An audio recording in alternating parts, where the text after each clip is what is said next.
Jonathan Rea takes up pole position for the second time today alongside his teammate Kianari, and launching in the air was Leon Camier on the bike, animal bike in the middle of the pack, but it is again Jonathan Rea who gets a great start, and sweeping majestically across his nose is Leon Haslam, but Haslam being thwarted in that move. That was audacious to say the least, as Jonathan Rea got the best start on the HM Plant Honda, but the airway chicane and a wheeling Shane Shaky Byrne. How much does he want to win here today? The 67 bike of Byrne absolutely leaping out of the corner. We're looking back at Haslam from your race leader Jonathan Rea.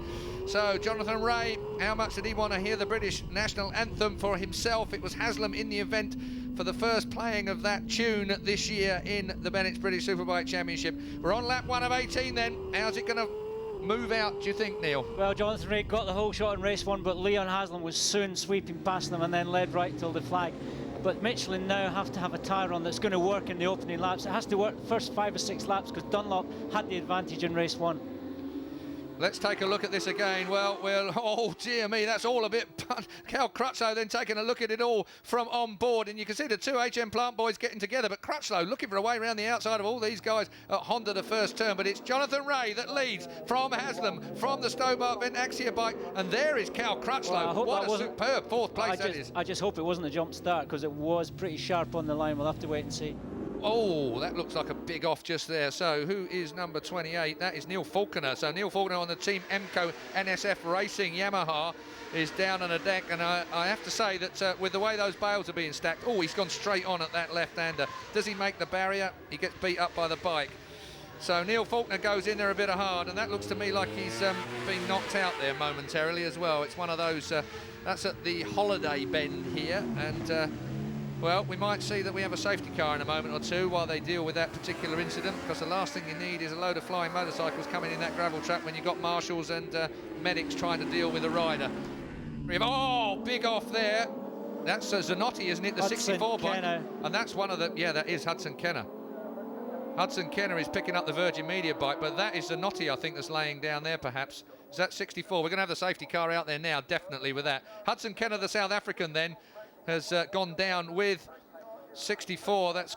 That is Aaron Zanotti on the SMT Yamaha. Whoa. Yeah, there was nowhere for him to go, unfortunately.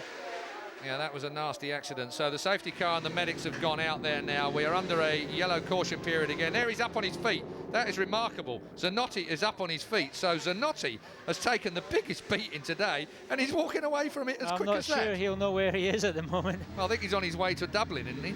He's just walking out into the fields. So good to see. Wouldn't mind seeing that again, just because it's a remarkable... There's Rob Mack to the left of your picture at the moment. I mean, he must be holding his breath a bit as well. New signing Hudson Kenner involved in a big accident.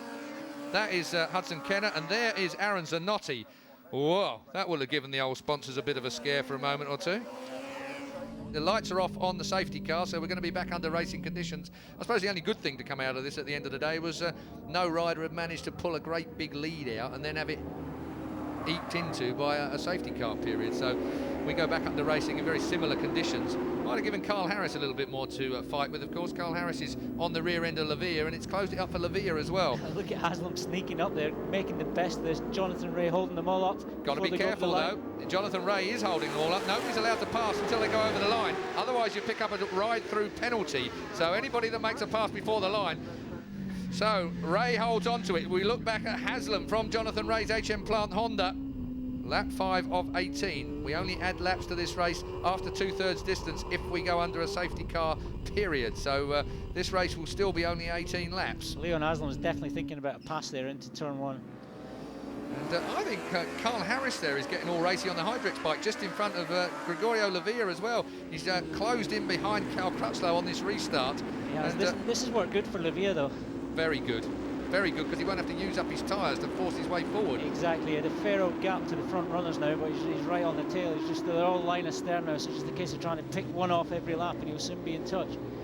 I'll tell you where I'm going immediately after this race to try and find out what's happening with Leon Camier on the bike animal machine. Really not putting it together here at Mondello. A little bit subdued at Snetterton as here comes Haslam. Haslam up the inside of Johnny Rea. Nice class move. And straight away Johnny Rea looks to try and snatch it back and grabs it back at that double right-hander and forces out Haslam and lets loose Shaky Byrne. Shane Byrne has taken the advantage as well. Shane Byrne has gone through. Haslam's gone back to 3rd place. Well, ever the opportunist. We say it all the time about Shane Byrne. He is a monster when there's an opportunity, isn't there? Look at that. He's gone through to the front. Unbelievable. Shane Byrne has hit the front. He has taken advantage of Leon Haslam when the youngsters were duking it out, and through went Shane Byrne. Surprised Jonathan Ray as well, as he did us, and it is Shane Shaky Byrne that leads on the Stobart Vent Axia Honda, and really Paul Byrne is going to be absolutely extended. There's Harris under Crutchlow. Harris grabs Crutchlow. Crutchlow bashes into Harris. Slammed by Crutchlow. He is too, absolutely hammer and tong at it at the moment. Well, we've got battles all over the track. Quite right too. This is British Superbikes.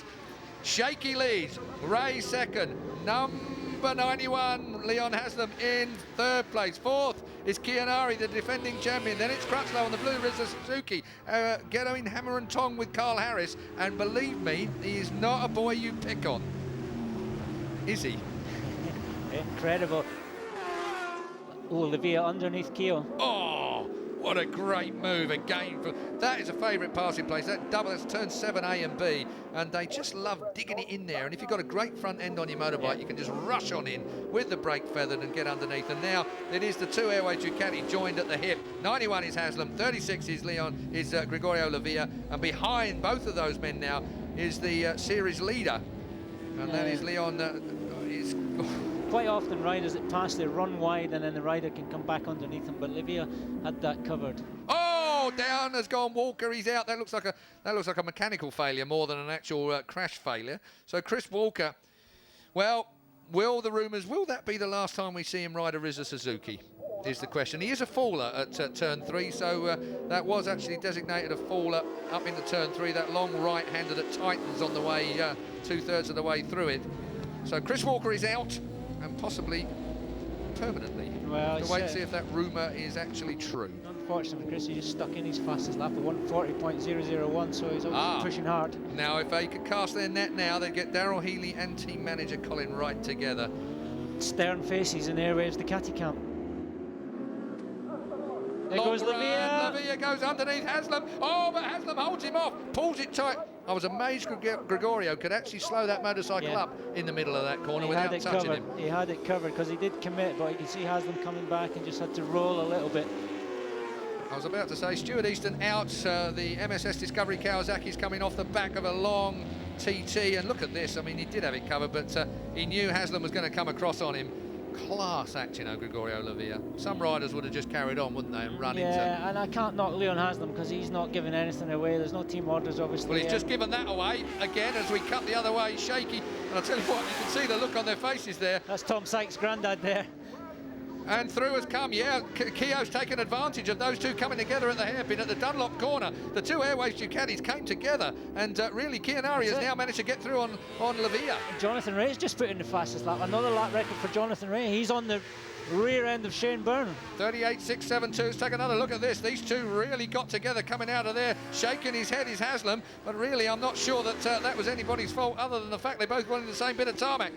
Christian Palmer still leads the Superbike Cup Series with Marty Nutt in second place and Paul Barron having another great ride there in third place in the Superbike Cup. But all eyes are on the factory boys. Look at this, Jonathan Ray having to go around the outside, and that is an absolutely kept the momentum, kept the power up, found his way in. Can he hold it down? No, he can't. Oh, great stuff coming from Shane Shaky Byrne. The ex-MotoGP man knows how to put up a fight when he has to. Jonathan Ray is not in a situation. This is not PlayStation. This is reality. These two stuck together. What a beautiful set of moves. I could hear the crowd going mad here in Southern Ireland outside the commentary box. Just what they want. They want to see an Irish rider at front, but Shane Byrne's not having any of that. And you can see Jonathan Ray accelerating out of that right-hander, spinning up the engine plant, last corner. Bounces his way up the inside. He's going to make a block pass. Surely he does if he can pull it down to the apex. This is where that bike should be quick enough to stay in front, easily in front of the Stobart machine down this front straight. You can see there from looking back from Jonathan Ray. Wow. What a great set of corners we've just seen from these two men. Really, really good, close, hard, tough racing. It's a short straight. It was still enough to give him a bit of an advantage. He put some air between them. But look who's in the background. Leon Haslam catching Shane Byrne, and Jonathan Ray's gapped him already. Well, they were interfering with each other a little bit, weren't they, in that last lap, I suppose. Haslam still there in third place. Lavia still fourth, fifth, still Kianari. These five well away from the rest as it is at the moment. 1:38.6, another fastest lap from Johnny Ray then out front. So Jonathan Ray just bangs in time after time after time. He's having a laugh now, he's playing around at the front. He doesn't need to do that, but he's obviously comfortable and obviously happy. Here goes Lavia under Haslam. Lavia goes third at that double right-hander turn 7 and 8, I think that is. 7A, 7B is the only name I've got for it here on my sheet. They rename these tracks, don't they, quite often? They have a habit of doing that at Knock Hill as well. It's always very annoying.